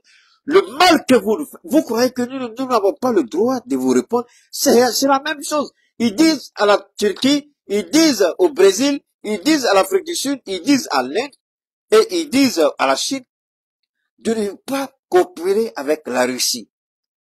Et ils disent à la Chine de ne pas donner d'armes à la Russie pendant que eux, ils équipent l'Ukraine. Non, non, non. Mais attendez, est-ce que ça là même là, on dirait des idiots? Est-ce qu'un homme normal doit dire ça? Mais si tu veux que la guerre finisse, arrête d'équiper l'Ukraine, aller à la négociation. Mais toi, tu l'équipes parce que vous êtes partenaire au sein de l'OTAN. Mais quelqu'un d'autre aussi dit, nous sommes partenaires aussi, nous avons des accords stratégiques, donc je vais donner des armes à la Russie. Et il dit, tant que la Chine va faire ça, la guerre va durer. Mais vous avez la possibilité d'arrêter la guerre par une négociation. Pourquoi vous refusez de négocier? La Chine ne donne pas cadeau, la Chine reçoit l'argent. La Chine ne donne pas cadeau. Le Brésil ne donne pas cadeau, l'Afrique du Sud ne donne pas cadeau. Même les Sud-Africains, à un moment, on les a accusés. Alors, il va même développer encore, il y a un point du Niger, où ils étaient en train de préparer une accusation contre le Niger, au motif que le Niger est en train de vendre son uranium à l'Iran. Il va parler de ça. Et les preuves dont on a parlé tout à l'heure, les preuves des tentatives de déstabilisation du Sahel par la Côte d'Ivoire et le Bénin. Il va parler de ça aussi, les preuves aussi existent. Alors, ce que je voudrais retenir ici, dans un premier temps, on va se limiter d'abord aux 3 empires, et puis, on a fait 1 minute 12. Prochainement, on va prendre là, et puis on va continuer. Alors, mais d'ici là, il faut vous amener à bien comprendre le concept des 3, c'est-à-dire le triangle, le concept des 3 points. Ils sont en haut, ils ont pris le temps d'investir massivement de l'argent dans la communication pour pouvoir se maintenir au sommet. Parce que si vous n'avez pas une communication adéquate, appropriée, vous ne pourrez jamais rester là où vous êtes. Alors, quand vous prenez CNN, vous prenez NBC, vous prenez Fox News, ça c'est aux États-Unis, hein. Alors, les Arabes ont compris, hein, je sais pas, avec El Jazeera là. El Jazeera est venu pour perturber un peu CNN et puis les autres chaînes de télévision que je vais le citer. El Jazeera aujourd'hui fait le pays m'échappe un peu là. Donc El Jazeera aujourd'hui, il y a El Jazeera français, anglais, arabe. Et le Maroc a compris. Le Maroc est en train de faire la même chose. Média, je crois Média 1. Le Maroc aussi a une radio internationale pour vendre l'image du Maroc. Mais c'est chez nous en Afrique, on a de la peine à comprendre l'importance et l'impact de la communication. Dieu merci, l'AES se réveille et comprend que la communication doit rentrer forcément dans notre concept. Si on s'amuse avec la communication, on va nous engloutir.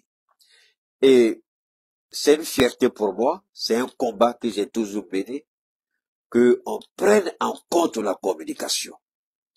Qu'on ne s'amuse jamais à la communication. Eux seuls, pour se maintenir au sommet, ils ont développé des stratégies, des narratifs, pour qu'on croie aux mensonges qui nous servent à travers leurs médias, propagande, leurs médias de mensonges. Et grâce au réseau, on peut nous s'adresser au monde. Je suis assis chez moi, vous avez vu plein de gens qui disent bonjour Keïta depuis l'Italie, depuis la Côte d'Ivoire, depuis le Burkina, depuis la France, depuis l'Allemagne, les gens. Parce que d'ici, le monde m'écoute. Et c'est à ça qu'on doit arriver. Construire, et il va terminer dans ces propos-là, Ibrahim va dire, il faut qu'on construise une communication autour de l'AES. Et le Burkina va voter une loi prochaine. Ce sera identique au Mali et au Niger. La façon de donner la communication, si vous vous permettez d'attaquer les autorités actuelles, vous devez répondre de vos actes. C'est pas violation de la liberté d'expression. Nous sommes dans la construction d'un État qui était sur le point de disparaître sur le plan existentiel. Donc, ce n'est pas pendant ce moment crucial de notre histoire que des petits voyous vont nous parler de liberté d'expression. Parce que si ta liberté d'expression la pouvait porter là, tu allais mener ce combat pour éviter que nos pays soient là où ils sont aujourd'hui. Alors, tu as échoué. Normalement, tous les communicants doivent accepter et reconnaître qu'ils ont échoué. Y compris nos médias d'État, tout le monde a échoué d'une manière ou d'une autre, politiciens et hommes de médias. Sinon, on aurait pu gagner cette guerre. Mais c'est la propagande médiatique mensongère qui a mis nos pays dans ces états-là. Les 3 points, l'empire du bien, en réalité, ils ne sont rien. L'empire de la prospérité, en réalité, ils ne sont rien. Je vais être honnête, en réalité, ils ne sont rien. Cette prospérité qu'ils vantent les mérites, le matériel. On a l'habitude de dire nous-mêmes que le monde, tout est éphémère.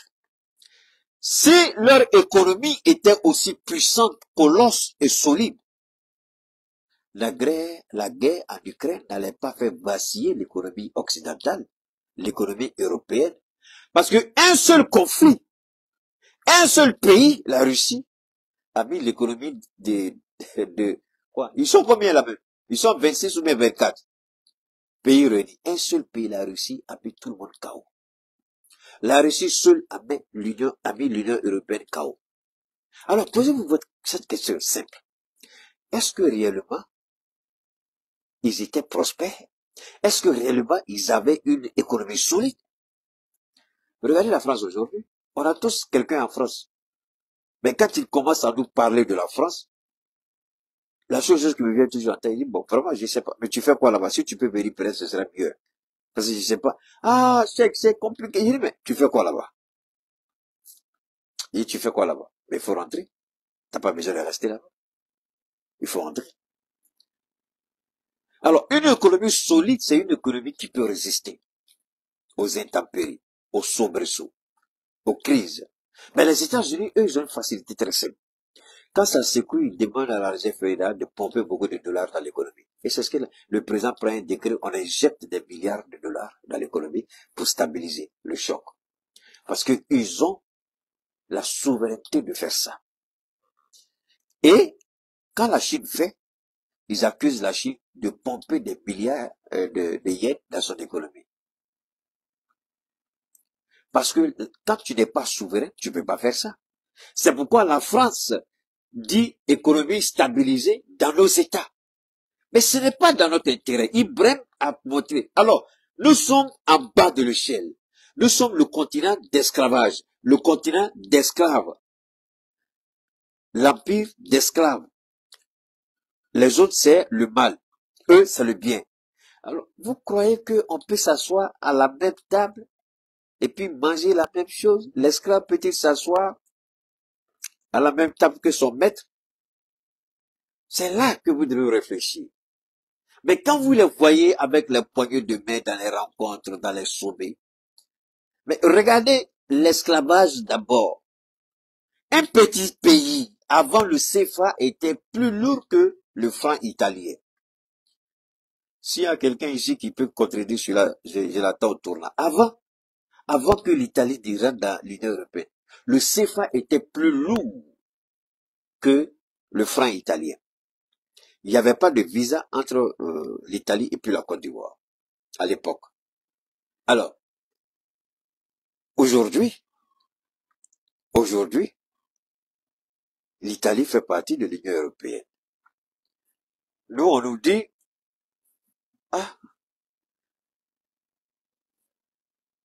que nous sommes pauvres. Alors qu'ils ont besoin de notre argent. Ils ont besoin de notre marché. Donc nous sommes, il y a un retour. Ça veut dire quoi? Ils viennent, ils pillent nos ressources, ils vont avec, ils transforment ce qu'ils ont envie de transformer, ils viennent nous revendre beaucoup plus cher. Et ils font un semblant de dire, ils vont ouvrir un marché pour nous. Alors l'Italie, qui était un petit pays, dont la monnaie même était inférieure au CFA, aujourd'hui prend le courage de dire sommet Italie et Afrique. Et écoutez bien, regardez le ridicule. Regardez comment on nous rabaisse, laisse-moi tranquille. Regardez comment on nous rabaisse, comment on nous insulte. Vous regardez, l'Italie dit sommet Italie-Afrique. Sommet France-Afrique. Vous allez me dire, la Russie a fait. Oui, la Russie a fait. Mais les conditions dans lesquelles la Russie a fait, c'est totalement différent de ce que eux ils font. Parce que la Russie dit, venez avec vos projets, venez pour qu'on discute. C'est totalement différent. Quand nous, on va en Europe, on nous impose. Mais non, c'est parce que Poutine a fait. Poutine a dit, je vous invite, venez pour qu'on discute d'égal à égal. Présentons nos projets. Voilà nos ambitions par rapport à l'Afrique en général. Maintenant, chaque pays présente sa feuille de route. C'est en cela que le Burkina a dit, le besoin d'abord, c'est la centrale nucléaire pour l'énergie. Le Mali a dit centrale nucléaire, agriculture, médecine. Mais dans un premier temps, on a besoin d'un satellite. Regardez la rapidité avec laquelle on a obtenu ce satellite-là. Pourquoi les pays occidentaux, depuis 60 ans d'existence de rapport, on n'a jamais eu même pas un petit radar. En plus, ils empêchent les pays du Sahel d'obtenir des armes stratégiques. Ibrahim l'a dit. Armes stratégiques, là, est-ce qu'une fois on nous a montré de quelle arme stratégique il s'agit? Il dit on a armes stratégiques. Est-ce qu'on a déjà vu? Je vous ai toujours dit, ils ne nous montrent que ce qu'ils veulent qu'on sache. Mais il y a des armes qu'ils vont jamais nous montrer. Parce que ces armes-là sont réservées. Quand j'ai vu ces petits journalistes idiots, tarés, pervers, égarés, incultes, politiquement incultes, historiquement incultes, socialement incultes, dire que les trois pays sont pauvres par rapport à la Côte d'Ivoire, j'ai ri. La Côte d'Ivoire est pauvre par rapport au Mali. La Côte d'Ivoire est pauvre par rapport au Niger. Rien que l'uranium du Niger.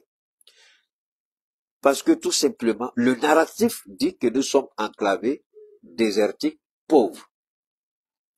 Mais l'exploitation de l'uranium du Niger seulement, je ne parle pas du pétrole et du gaz, l'uranium seulement, permet au Niger de surpasser la Côte d'Ivoire si l'exploitation se fait correctement et convenablement. Voilà pourquoi le Niger a nationalisé ses ressources naturelles. Je crois que le Gabon aussi a fait. Donc Ibrahim va dire, nous allons nationaliser nos mines d'or et tous les autres. Le Mali, ce sera la même chose. Alors là, on va se demander si la Côte d'Ivoire est plus riche que le Mali, le Burkina, on verra, et le Niger. Quand nous allons commencer l'exploitation rationnelle et efficiente. Si vous êtes plus que nous, on saura. Si on est en bas de vous aussi, on saura. Parce que le narratif nous fait croire qu'on ne peut pas. Et nous, on a des dirigeants avec lesquels on dit on peut. On va faire et on peut le faire.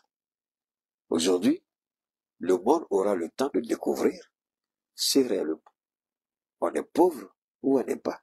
Parce que la géographie du Sahel, c'est la même géographie avec l'Arabie Saoudite, avec les Émirats Arabes Unis de Dubaï, avec le Qatar, avec, comment on appelle ça, le Koweït et autres. Tout ça, c'est des pays sahéliens, désertiques, d'une certaine manière. L'Afghanistan. Mais pourquoi ces pays prospèrent? Parce qu'ils ont une élite politique, patriotique et consciente, contrairement à nous. Alors, les 3 points. Nous ne sommes pas esclaves. Nous refusons le terme. Et ni la Russie, ni la Chine, encore moins Venezuela, Cuba et autres, ne sont des États du mal. Pour dire que nous voulons être indépendants, on nous insulte, on nous traite de tout. Mais moi, je pense que quand tu dis ta femme là, elle vaut rien, elle sait pas cuisiner, elle sent mauvais, elle est ceci, elle est cela, elle sait pas s'habiller. Maintenant, elle dit, tu as dit tout ça, je suis d'accord. Mais peut-être que tu peux me permettre d'aller chez moi, peut-être chez mes parents, je peux trouver un autre mari. Ah, elle est partie. Et puis, c'est toi toujours, tu vas derrière la clôture de ses parents pour voir avec qui elle parle. Mais attends, ça c'est ton problème. Tu as dit, elle sent mauvais. Tu as dit, elle sait pas s'habiller, elle sait pas préparer, elle n'est pas jolie, elle n'est pas belle, elle a accepté tout ça. Toi, tu vas regarder, parce que tu as commencé à voir les grosses voitures, les Rolls-Royce, les BMW, les Mercedes. Chacun vient faire sa proposition. Maintenant, tu as un problème. Tu veux la récupérer, mais au lieu de venir encore avec l'honnêteté, l'humilité, tu mens encore. Maintenant, elle a décidé de se marier avec quelqu'un d'autre. Et là, tu commences à gâter son nom encore. Ça fait honte parce que c'est toi qui l'as chassé.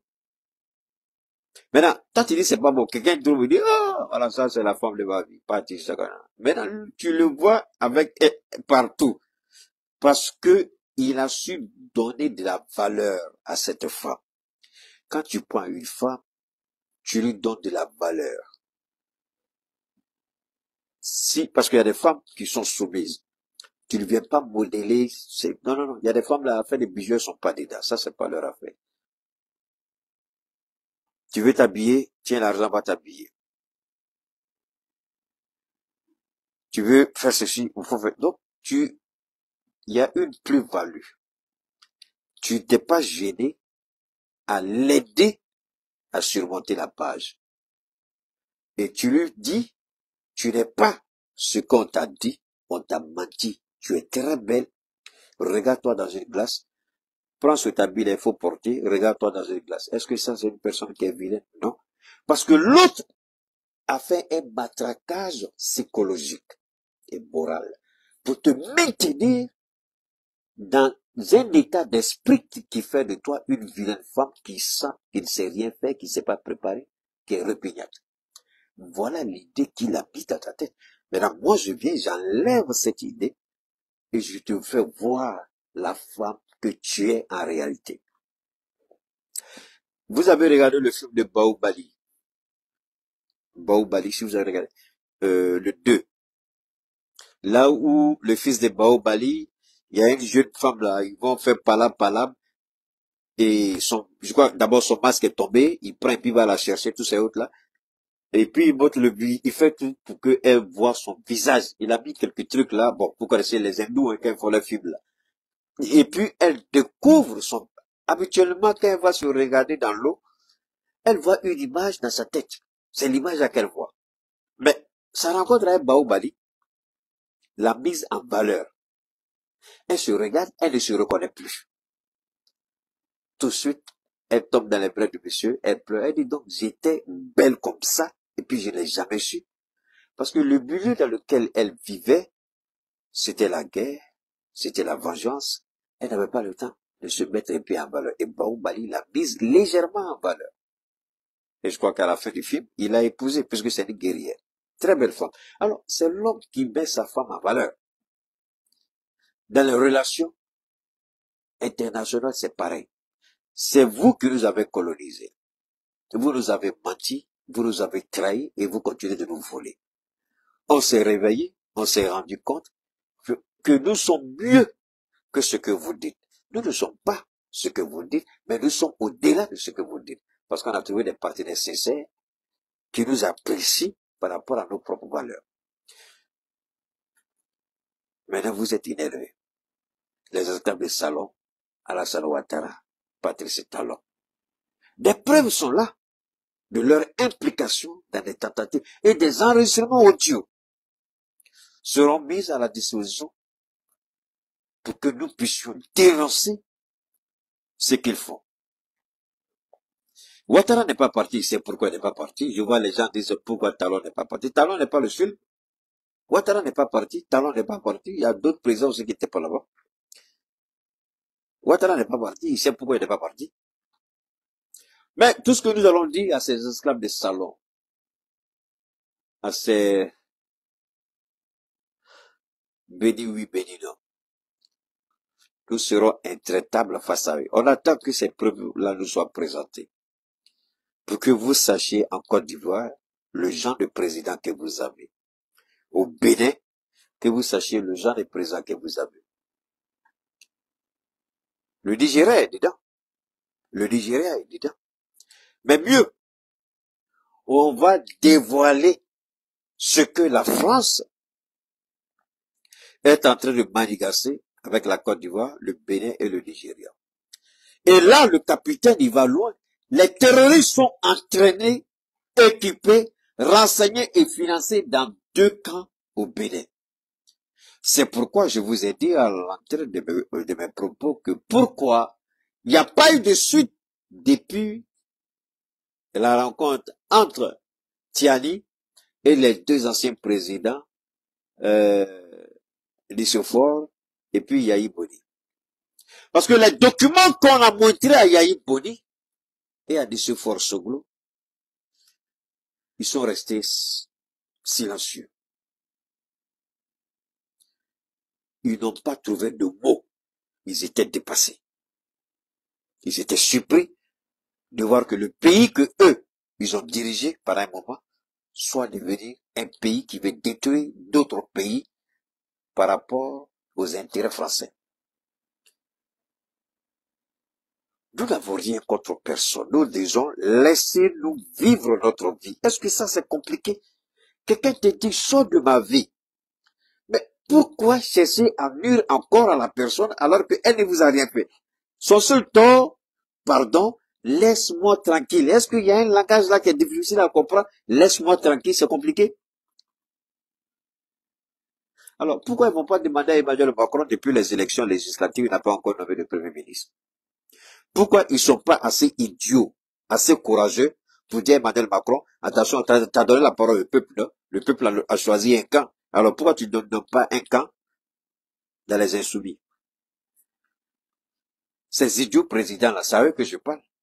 Les Bachirou, les Ouattara et puis les Talons. Pourquoi ils n'appellent pas Macron pour lui demander des comptes?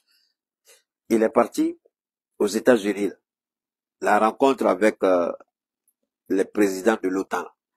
Pourquoi là-bas on lui a pas dit, attention, tu ne peux pas venir ici, il faut nommer ton premier ministre. Tu as fait. Alors, vous voyez, c'est-à-dire que il n'y a pas de règle avec eux. Et ils amènent nos idiots du président, certains, à violer leur propre texte. Alors, comment comprendre que cet idiot de Macron, ce pervers et pédé de Macron, il est là-bas, personne ne lui a dit, attention, tu as donné la parole au peuple. En Angleterre, ça s'est fait.